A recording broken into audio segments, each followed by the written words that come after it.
In 2013, when I was 17, my family decided to buy a house. A beautiful two-story home overlooking a river. It had been built by the previous owner himself, an older man who seemed friendly enough when he met my parents during the house tour. He laughed, made jokes, and talked about how much love and work he'd put into the place. I wasn't really part of the conversation, just standing back, half listening, my head tilted down as if I were on my phone. I watched as my parents smiled and nodded, excited about the home. Then something happened that still makes my stomach twist when I think about it. There was a pause in the conversation, and the man turned slightly, just enough that my parents couldn't see his face anymore. And in an instant, his entire expression changed. Gone was the warm, friendly smile. His face contorted into something sinister, a deep scowl of pure hatred. His eyes darkened, his jaw clenched. It was as if all the friendliness had been wiped away, replaced with something raw and unsettling. Then, just as fast, he turned back to my parents, his cheerful demeanor snapping back into place like nothing had happened. I stood there frozen, my skin crawling. What the hell was that? Later, I told my mom about it. She frowned, said it was strange, but brushed it off. Maybe he's just awkward, she said. So we bought the house. A few weeks later, my family was heading to church. I wasn't in the mood to go, so they left me home alone.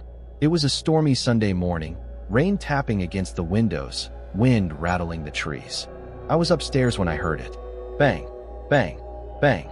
Loud, rhythmic knocking against the side of the house. I froze. It wasn't the front door, not the back door.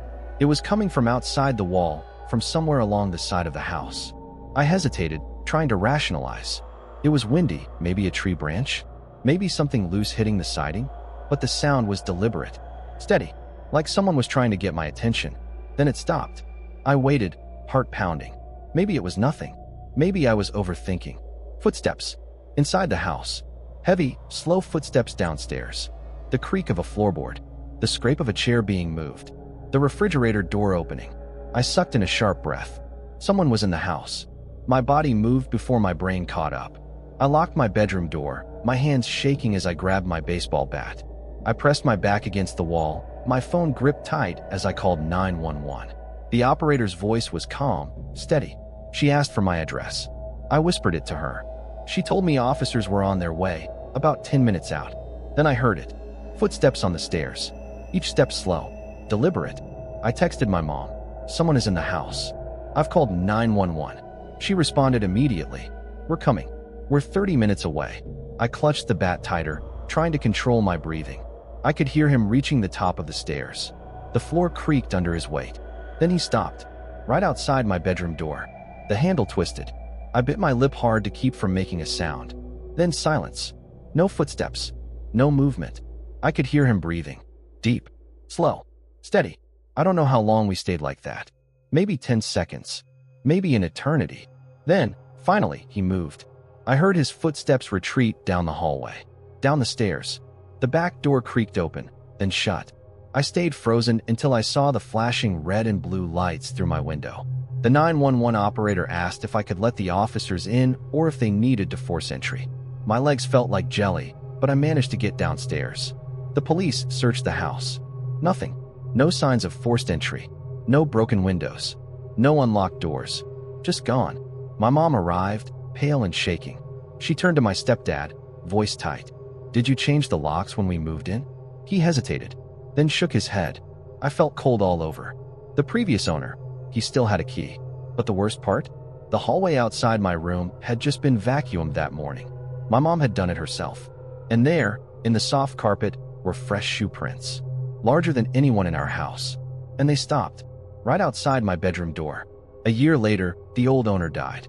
To this day, I don't know what he wanted. I don't know why he came back. But I do know one thing. Always change your locks.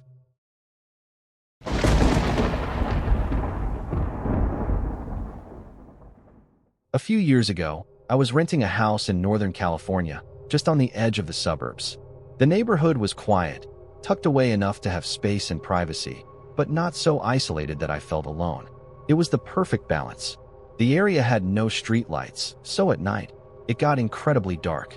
If the clouds blocked out the moonlight, you could barely see your hand in front of your face.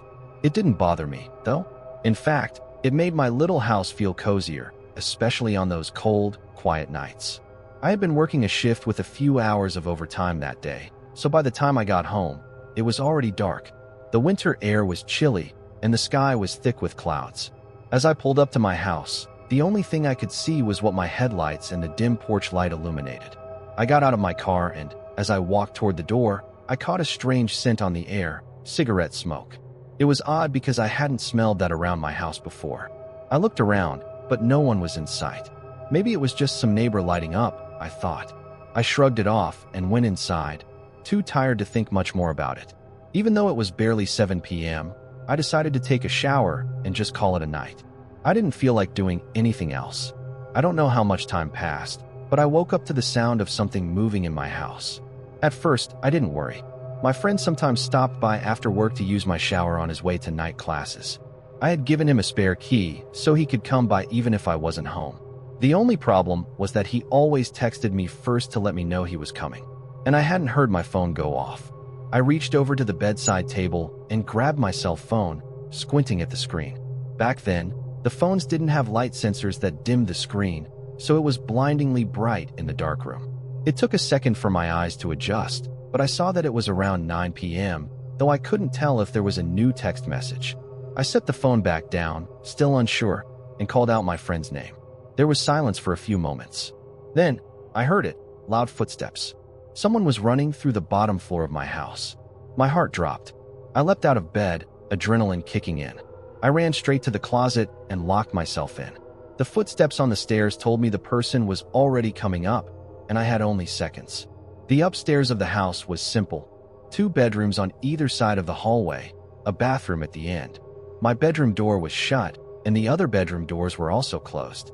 The bathroom door, however, was cracked open. The intruder ran down the hallway and into the bathroom. That was when I knew I had a chance. I rushed to the attic access in my closet and hoisted myself up into the dark, cramped space. I had just gotten my feet inside when I heard heavy footsteps running back into the hallway. I crouched low, praying they wouldn't hear me. I didn't dare peek through the access hole, but I could hear them storm into my room. They paused. They were searching. They must have figured I was hiding somewhere in my bedroom. The next moment, I heard the bedroom light flip on, and I held my breath. The intruder burst into the closet, pulling the door open with a violent jerk. I could see from the attic that they were wearing worn work boots and dirty blue jeans, their cuffs frayed and battered from heavy use. I tried to keep perfectly still, my heart hammering in my chest. After a few tense seconds, the person stepped back. I thought they were gone, but then I heard it. A loud crash came from my bedroom, followed by a scream of frustration, a scream of pure, raw anger. That scream sent a chill down my spine. It reminded me so much of my stepfather, who would often yell like that when he lost his temper. He had been diagnosed with several mental disorders that made him violent and erratic, and it always made me uneasy to hear that kind of rage. The intruder ran back down the stairs. I stayed in the attic, not moving, not daring to make a sound. Down below, I heard things crashing and furniture being overturned. I stayed frozen for what felt like hours. Finally, when everything grew quiet, I began counting. I didn't move until I reached 1,000 heartbeats of silence. When I finally crawled back down from the attic, the first thing I saw was the mess. My bed had been flipped over, the comforter in disarray. I realized that's what had made the loud noise earlier when I was hiding. I still couldn't find my phone, so I used the landline by my bed to call the police. I waited in the darkness of my room until I heard the officers call out from downstairs. I was still shaken, but when I made my way downstairs, I was struck by how much of a mess the first floor was in. Chairs had been knocked over. The sofa had been flipped onto its back. Books, pictures, and knickknacks that had once lined my shelves were scattered all over the floor. The kitchen cabinets were open, their contents tossed carelessly across the room. But the strangest thing? The only thing missing from the house was a single knife from my kitchen. The police began their search, finding signs of forced entry through the side door. They also found cigarette butts along the fence line, along with some foil and an empty pen tube. They said people often use that kind of setup to smoke meth. It dawned on me, the person must have been outside, smoking a cigarette when I got home. They gathered up the evidence and advised me to stay with family or friends for the night and get the door fixed as soon as possible. I didn't feel like leaving, though. Instead, I moved a shelf in front of the broken door to block it and spent the next couple of hours cleaning up. Every so often, I'd go to the window and shine my flashlight along the fence line where the police had found the cigarette butts, but I didn't see anything. The next morning, I called a locksmith to have the door repaired and to install motion lights around the house. I also ran a phone cable up into the attic and added a landline so I'd never be without communication again. Nothing else happened at that house during my 3 years there. I always kept the lights on, and I took every precaution I could. One thing that never left me, though, was the memory of that night. I practiced escaping into the attic as quickly as possible, even after I moved to a new place. Now, I go to a crawl space in the back of the closet, but I still wonder what would have happened if I'd been just a bit slower, or if he hadn't gone into the bathroom at the end of the hall first. I'll never know, but I always make sure to be ready.